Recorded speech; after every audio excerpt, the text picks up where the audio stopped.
If you were to close your eyes right now, and seriously, just for a second, and try to conjure up the definitive image of the American Wild West, what do you see? You probably see the landscape first, right? The mesas, the dust, the sagebrush.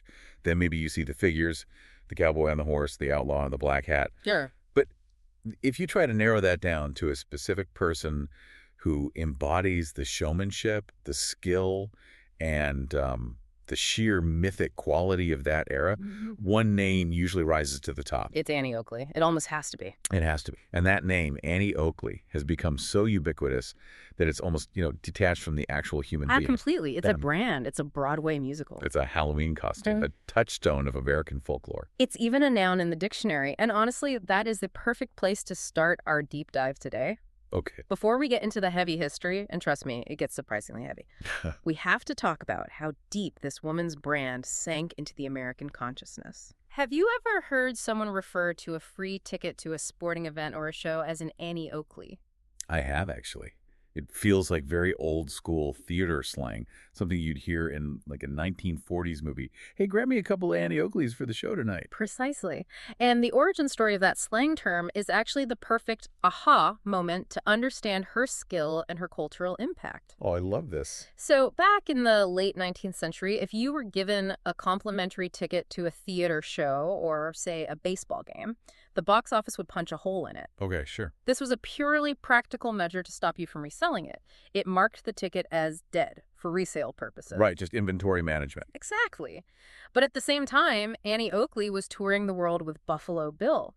And one of her signature tricks, the one that made people's jaws drop in London, Paris, and New York, was throwing a playing card into the air. Yeah. And riddling it with bullet holes before it hit the ground. So when people looked at their free tickets with the holes punched in the center, they said, hey, this looks like an Annie Oakley. That is just such a vivid connection. It really drives home that she wasn't just famous.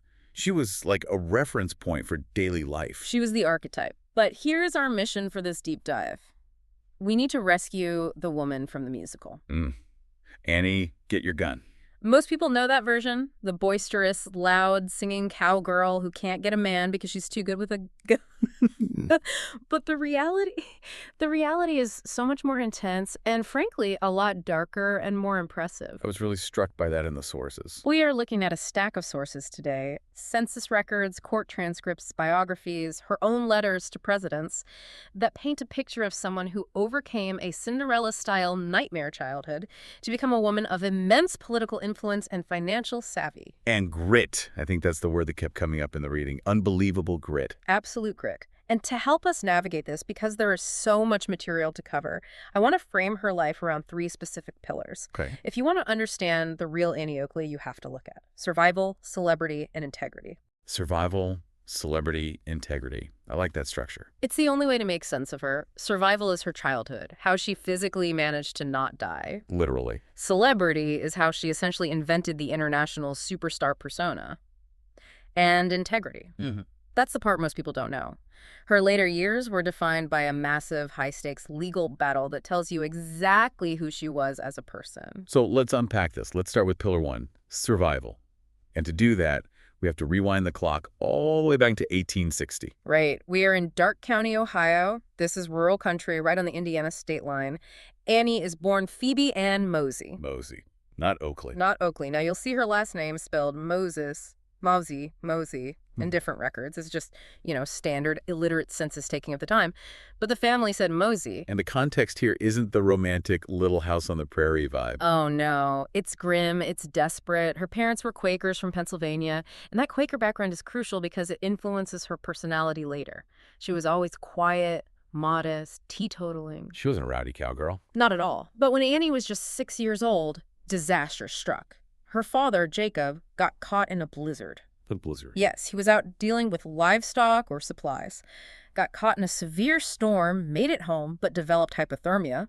That turned into pneumonia, and he died shortly after. Wow. So we have a widow, Susan, with a house full of, 7 or 8 children? Something like that, yeah. In a log cabin in rural Ohio, in the dead of winter, with no income. It is a recipe for catastrophe. This is 1866. There is no social safety net, no insurance.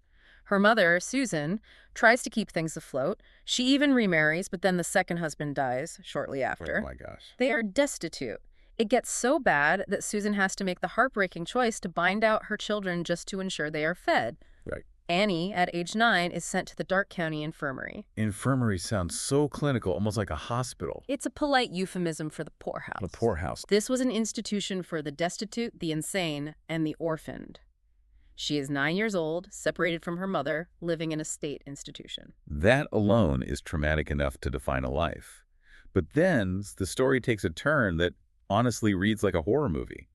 A local couple comes to the infirmary looking for a child to help them. And this was a common practice at the time. Wow. It was called being bound out. It was essentially indentured servitude, but usually there was a verbal agreement. The child works for the family, and in exchange, the family provides education, food, and clothing. Right. This couple promised Annie's mother that Annie would get an education and earn 50 cents a week.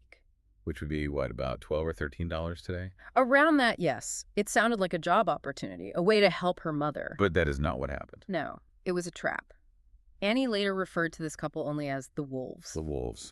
In her autobiography, written decades later when she was a global star, she still refused to write their names. We think it was a family named the Studebakers, but she erased them from her history. They treated her as a slave. That really chills me to the bone. The Wolves? It suggests a predatory nature. It was predatory. They wanted a larger girl who could do heavy farm labor pumping water, cooking for field hands, carrying heavy loads. Instead, they got a 9-year-old. The abuse was physical and mental. There is one specific anecdote in the sources that just breaks your heart. The snow incident. The snow incident. Annie is about 10 years old.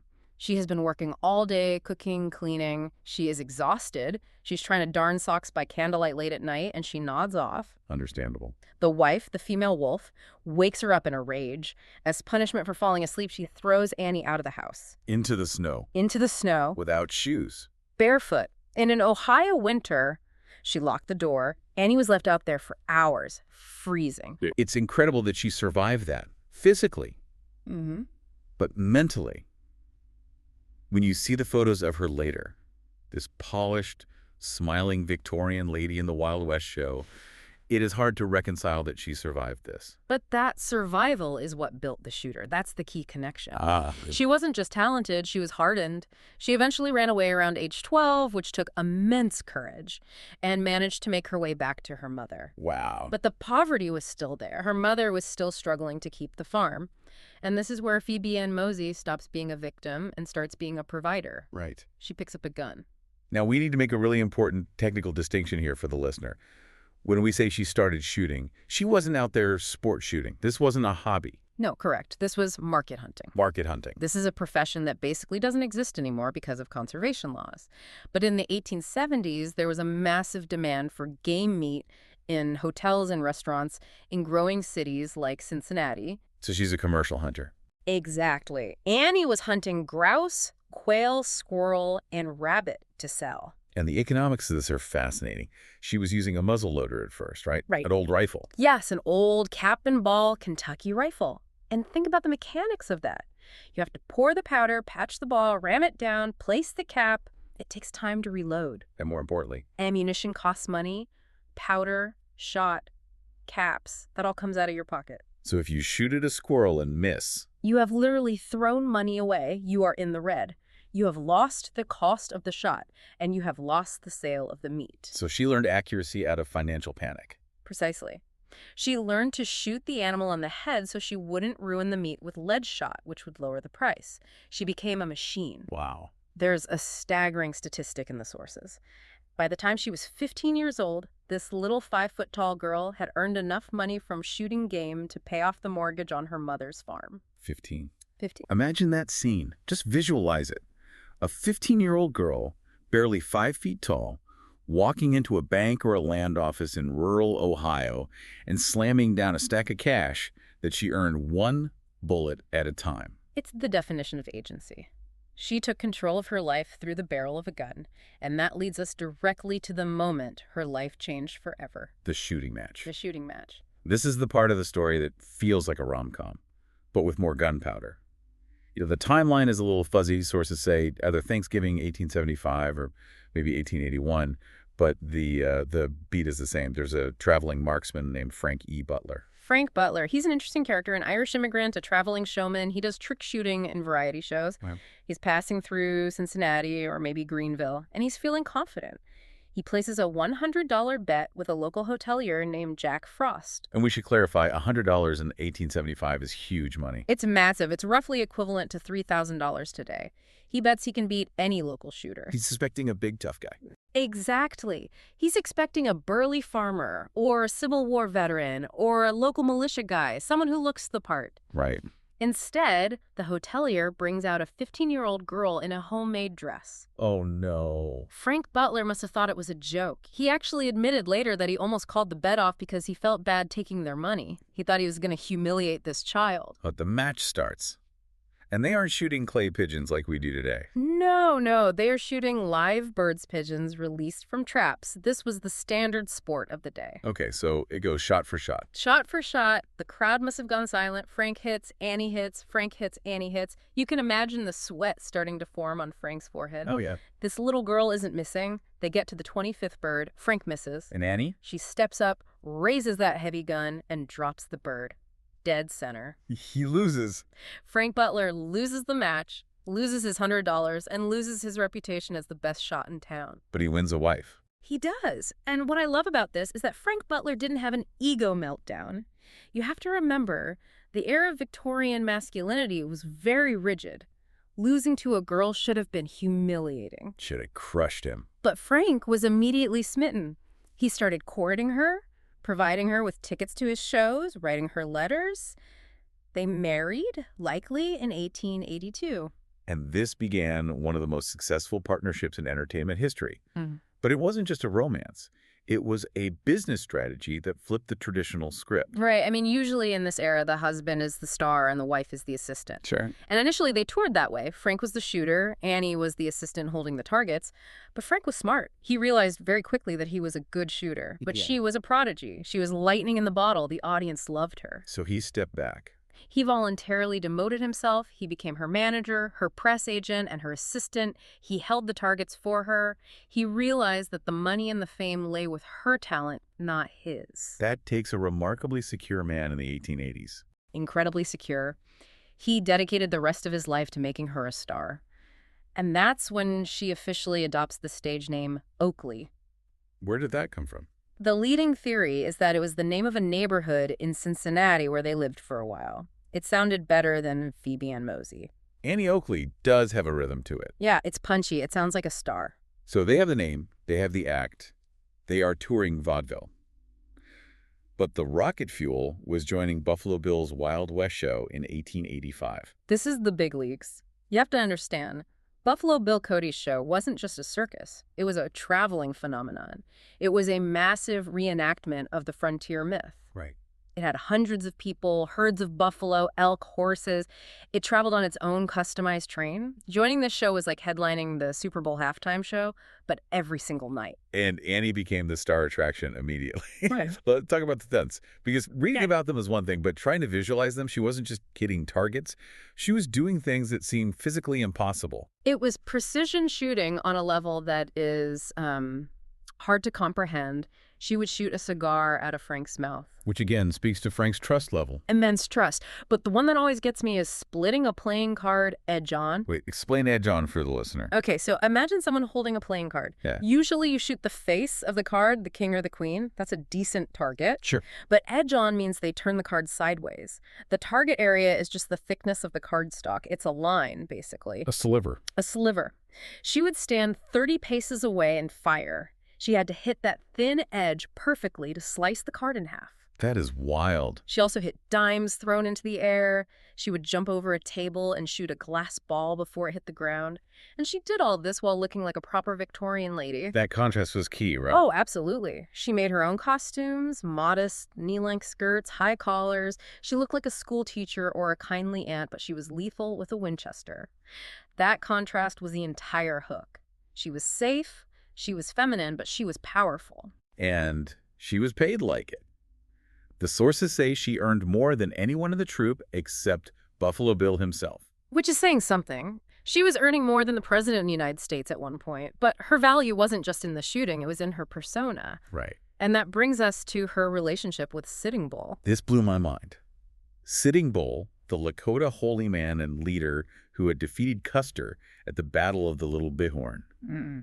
He ends up in this show. It's one of those historical collisions that feels like fiction. Sitting Bull was essentially a prisoner of war who was allowed to tour with the show for a season. Wow. He was a symbol of resistance, a legend. And he saw Annie perform in Minnesota, I believe. He watched her knock the cork off a bottle and snuff out a candle with a bullet. And he was mesmerized. He was. He insisted on meeting her. He didn't just want an autograph. He offered $65 for a photo with her, which was a lot of money. But more than that, he symbolically adopted her as his daughter. Why do you think they connected? On paper, they are worlds apart. He's a Lakota warrior. She's a white woman from Ohio. But are they so different? Think about it. Both of them were people of immense skill and dignity who were, in a way, being displayed for crowds. That's a good point. Sitting Bull was touring because his way of life had been destroyed. Annie was a survivor of extreme poverty and abuse who was using her skill to survive in a man's world. I think they recognized a shared grit in each other. A mutual respect. A mutual respect that transcended the racial and political tensions of the time.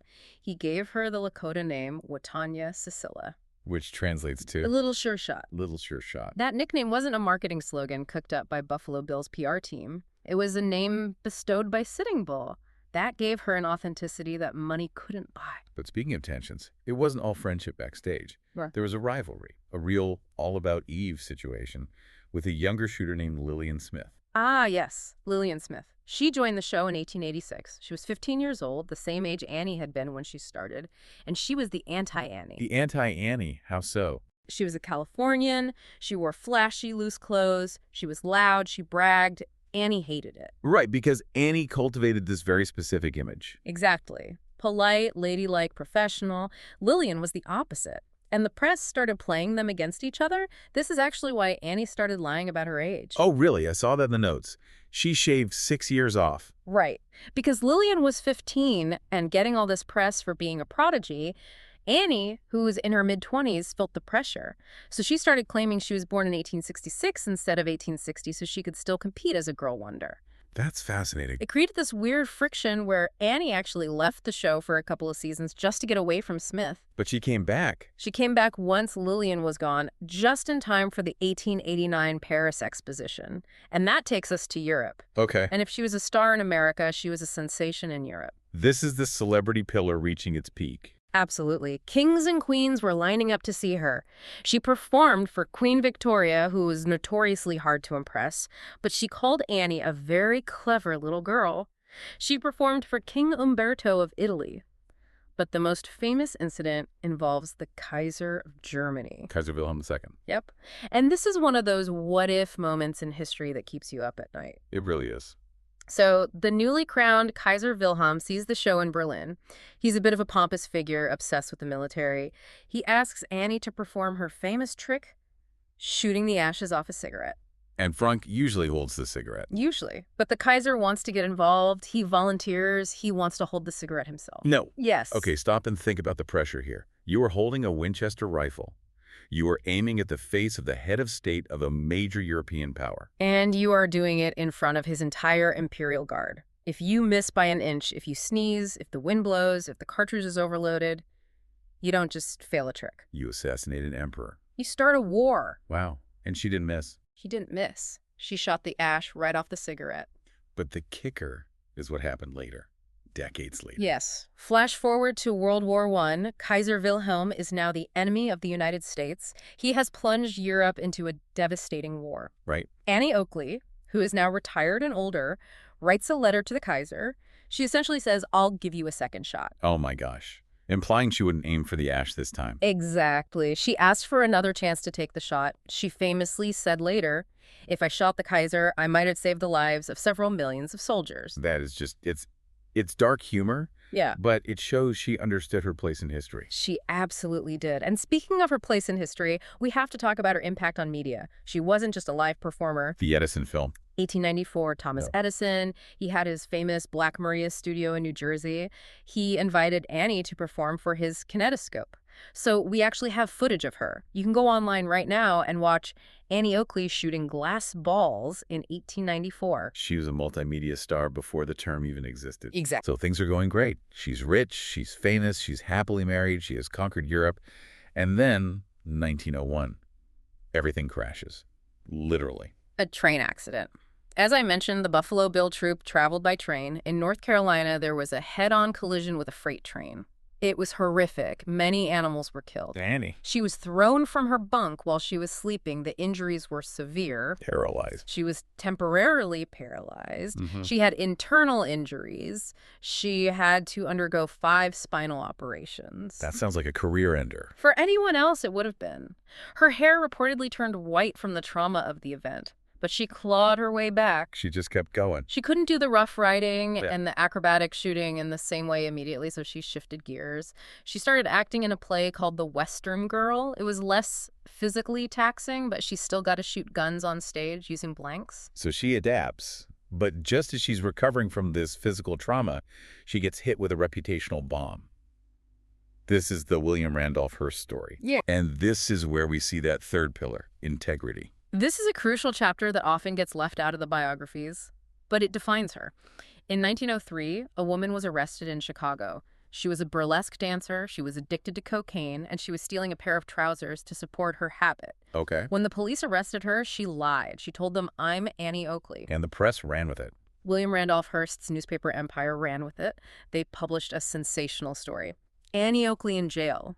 Annie Oakley, a cocaine addict. Oh, that's brutal. Yeah. For a woman who built her entire brand on being this wholesome, teetotaling Quaker lady, this is the ultimate insult. It was devastating. The real Annie Oakley was quietly living in New Jersey, sipping tea, recovering from her back surgery. When she found out, she was furious. I bet.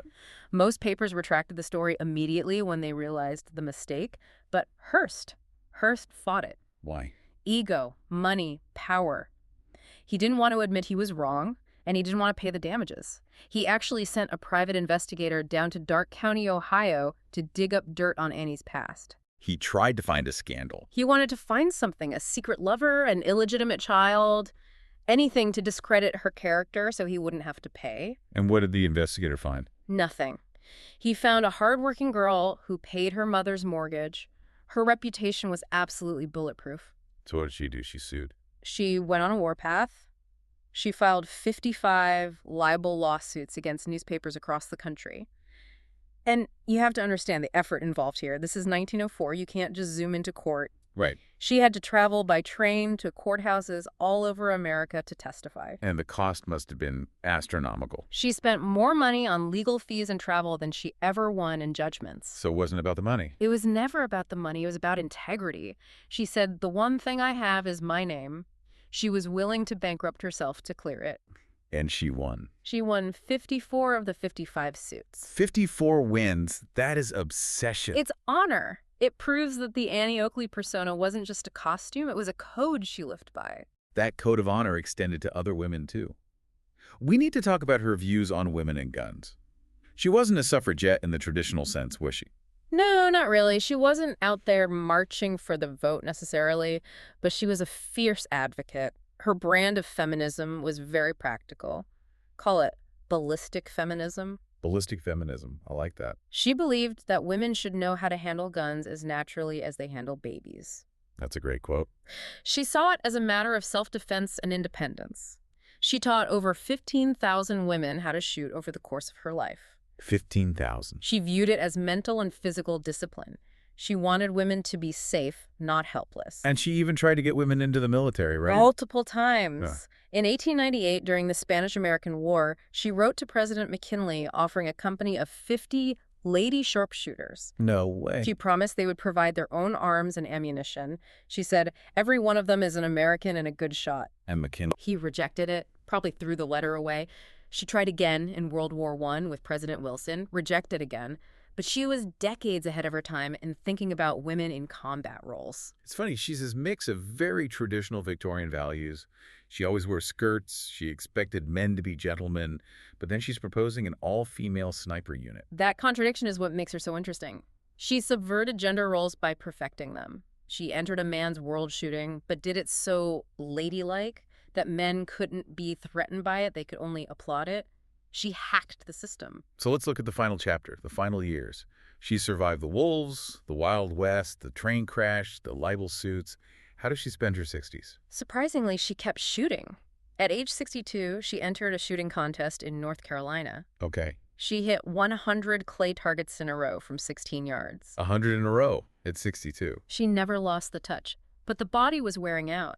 In 1922, she was in a car accident, another major injury. She had to wear a steel brace on her leg. But she still performed. She still performed again afterward. Unbelievable. And the money. She'd earned a fortune over her life. But she didn't keep it. After she died, it was discovered that there was very little left in the estate. Where'd it go? She gave it away. She spent her later years funding charities, specifically orphanages and organizations that helped young women get an education.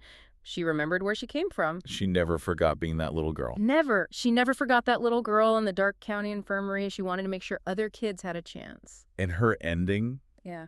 Honestly, it's like something out of a romance novel. It's heartbreaking. It is deeply sad but poetic. She died in 1926 in Ohio of pernicious anemia. She was 66 years old. Okay. Frank Butler, her husband of over 50 years, the man who had stood by her side and held her targets and managed her career. He was so distraught that he just stopped. He gave up. He stopped eating. He died 18 days later.